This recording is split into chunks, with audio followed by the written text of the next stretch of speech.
Hello friends, आप लोगों का बहुत बहुत स्वागत है मेरे YouTube channel SSC JEE A to Z पे। और यहाँ पे हम लोग देखने वाले हैं एसएससी जीडी के एग्जाम में आपका 17 जनवरी को सेकंड शिफ्ट में जो क्वेश्चंस पूछे गए थे उनमें से कुछ क्वेश्चंस मुझे प्राप्त हुए हैं। वो क्वेश्चन हम लोग वन बाई वन देखने वाले हैं। चैनल पर नया है, चैनल को सब्सक्राइब कर लीजिए और बगल में बेल आइकन है उसको जरूर प्रेस करें। ठीक है, शुरू करते हैं आज का वीडियो। जो पहला क्वेश्चन पूछा गया था कि धार्मिक स्वतंत्रता का अधिकार पूछा गया था अनुच्छेद 25 से 28 तक किससे संबंधित है। तो ये संबंधित किससे है? धार्मिक स्वतंत्रता के अधिकार से। ठीक है, किंतु ये समस्त नागरिकों को किसी भी धर्म में विश्वास रखने तथा अपनी पसंद के अनुसार उपासना करने की पूर्ण स्वतंत्रता प्रदान करता है। कौन सा अनुच्छेद? अनुच्छेद 25 से 28। ठीक है, यह स्वतंत्रता संविधान द्वारा धर्म की स्वतंत्रता के मौलिक अधिकार, ठीक है, 25 से 28 के अंतर्गत प्रदान किया गया है। ठीक है, वर्तमान में कितने मौलिक अधिकार हैं? तो टोटल 6 हैं। ठीक है, मूल संविधान में 7 थे। एक संपत्ति का अधिकार था जिसको अब 42वें संविधान संशोधन के द्वारा जो है इसको कानूनी अधिकार बना दिया गया। ठीक है,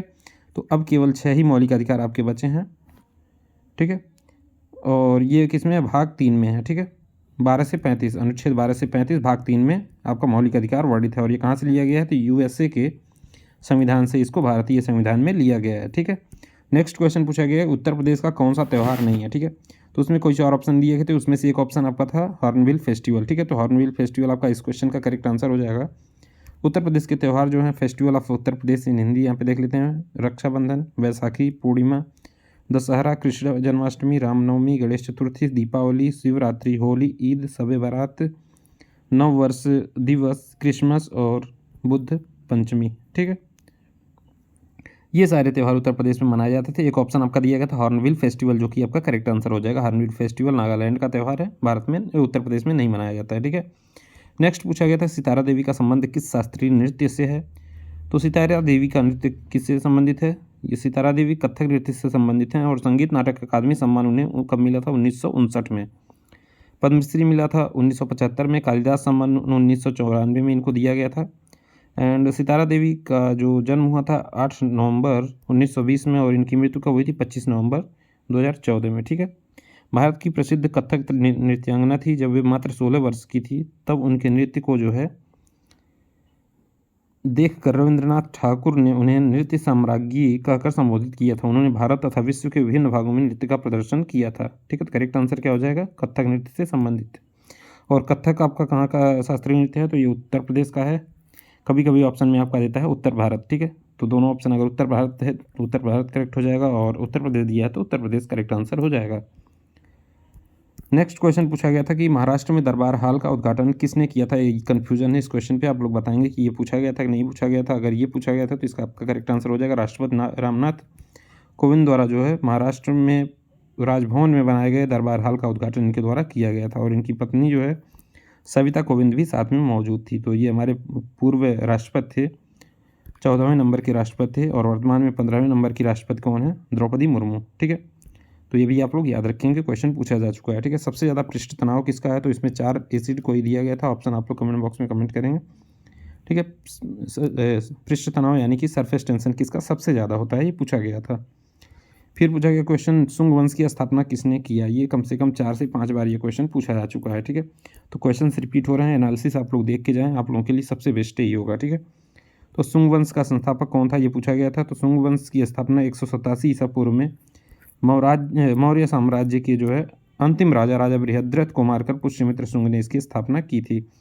और मौर्य साम्राज्य की स्थापना किसने की थी? चंद्रगुप्त मौर्य ने किया था। किसको मार के? नंदवंश का जो है अंत करके। नंदवंश का अंतिम शासक कौन था? तो धनानंद था। उसको मारकर जो है चंद्रगुप्त मौर्य ने मौर्य साम्राज्य की स्थापना की। और मौर्य साम्राज्य का सबसे महान शासक कौन था? तो वो था अशोक। ठीक है, अभी क्वेश्चन पूछा गया था कि कलिंग युद्ध से कौन सा शासक जो है संबंधित है। तो उसका आपका करेक्ट आंसर था सम्राट अशोक। और उसी युद्ध के बाद जो है सम्राट अशोक ने जो है युद्ध को त्याग दिया और कभी भी जो है शस्त्र न उठाने की प्रतिज्ञा की। ठीक है, कर्नाटक के मुख्यमंत्री, ये पूछा गया था कि बसवराज बोम्मई जो है कहाँ के मुख्यमंत्री हैं। तो ये कर्नाटक के मुख्यमंत्री हैं। ठीक है, इसका आपका करेक्ट आंसर हो जाएगा कर्नाटक राज्य। ठीक है, नेक्स्ट क्वेश्चन पूछा गया था, ये लेख नहीं है लेग बाई। ठीक है, लेग बाई रन से संबंधित पूछा गया था। तो ये क्रिकेट में होता है। और लेग बाई रन जो है एक प्रकार का अतिरिक्त रन है। यह बल्लेबाजी करने वाली टीम द्वारा बनाया गया एक रन है। ठीक है, यदि बल्लेबाज ने गेंद को उनके बल्ले से नहीं मारा लेकिन गेंद बल्लेबाज के शरीर या सुरक्षात्मक गियर से टकराई तो ये क्रिकेट के नियमों के अनुसार जो है कानून 23 द्वारा जो है कवर किया गया है। तो ये जो है क्रिकेट में होता है और ये एक प्रकार का लेग बाय रन जो है एक तरीके का एक्स्ट्रा रन है, ठीक है। नेक्स्ट पूछा गया था कि आजमगढ़ से जो सांसद का चुनाव है वो किसने जीता है, ठीक है। तो आजमगढ़ से बीजेपी के सांसद दिनेश लाल निरहुआ, ठीक है, ने लोकसभा सदस्य के तौर पे जो है शपथ लिया। वो शपथ लेने आए थे तो उनके चेहरे पर मुस्कान थी। रक्षा मंत्री राजनाथ सिंह और पीएम मोदी भी इस दौरान खुश दिखे, ठीक है। तो आजमगढ़ से किसने जीता था? दिनेश लाल यादव निरहुआ, ठीक है। पहले इस सीट पे कौन सांसद थे? तो आजम खान, ठीक है। तो ये भी आप लोग याद रखेंगे। जनगणना किसके आधार पर किया जाता है? तो साल 1931 तक भारत में जातिगत जनगणना होती थी, ठीक है, 1931 तक होती थी। साल 1941 में जनगणना के समय जाति आधारित डेटा जुटाया जरूर गया था लेकिन प्रकाशित नहीं किया गया था। साल 1951 से 2011 तक की जनगणना में हर बार अनुसूचित जाति और अनुसूचित जनजाति का डेटा दिया गया लेकिन ओबीसी और दूसरी जातियों का डेटा जो है